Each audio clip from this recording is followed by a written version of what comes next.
আলুর কচুরি বা পুরি এটা খেতে দারুণ লাগে আর বানাতে সহজ।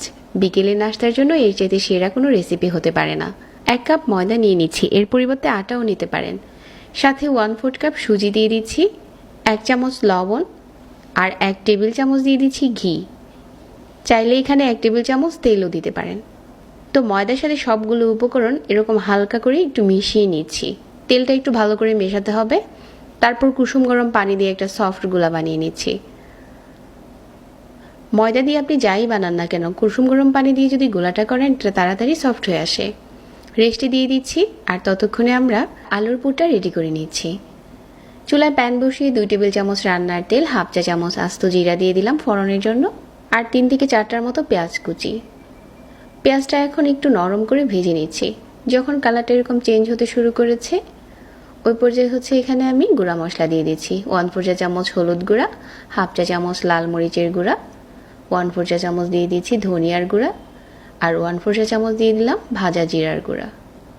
গরম মশলার গুঁড়োও দিয়েছি 1/4 চা চামচ। একটা আলু আগে থেকে সিদ্ধ করে ম্যাশ করে নিয়েছি। এখন দিয়ে দিচ্ছি কাঁচামরিচ কুচি আর স্বাদ মতো লবণ। সব কিছু একসাথে করে মিশিয়ে নিচ্ছি। এই কচুরিতে এখানে আর কিছুই দিতে হবে না। এই আলুর পুরটা খেতে দারুণ হয়েছিল। আপনি এই রেসিপিতে একবার রান্না করে দেখতে পারেন আলুর পুর। ময়দার ডোটা সফট হয়ে গেছে আর এখন এটা থেকে এরকম ছোট ছোট ডো নিয়ে নিচ্ছি। প্রথমে হালকা করে বেলে নিচ্ছি। এরকম মোটা একটা রুটি বানিয়ে নিয়েছি।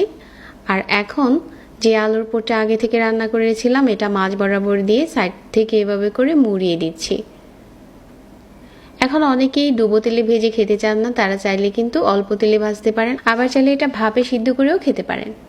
তো আজকে এই কচুরিগুলো আমি ডুবো তেলে ভেজে নিচ্ছি। তেলটা একটু চেক করে নিচ্ছি কেমন গরম হয়েছে, তারপর গরম তেলের উপরে দিয়ে দিলাম। তেল খুব বেশি গরম করে ছাড়া যাবে না, তাহলে উপরটা খুব তাড়াতাড়ি কালার চলে আসবে, ভিতর থেকে ফুলকো হবে না। তো মিডিয়াম আঁচে আমি এগুলো ভেজে নিচ্ছি। আর এই কচুরিগুলো এভাবে করে বানিয়ে যে কোনো স্ট্রেনারে দিয়ে ভাপ দিয়েও খেতে পারেন, যারা বিশেষ করে তেলটা স্কিপ করতে চান। আলুর কচুরিগুলো ভাজা হয়ে গেছে, তেল ঝরিয়ে উঠিয়ে নিচ্ছি। এখন এটা যদি একটুখানি তেঁতুলের চাটনির সাথে পরিবেশন করেন খেতে দারুণ লাগবে।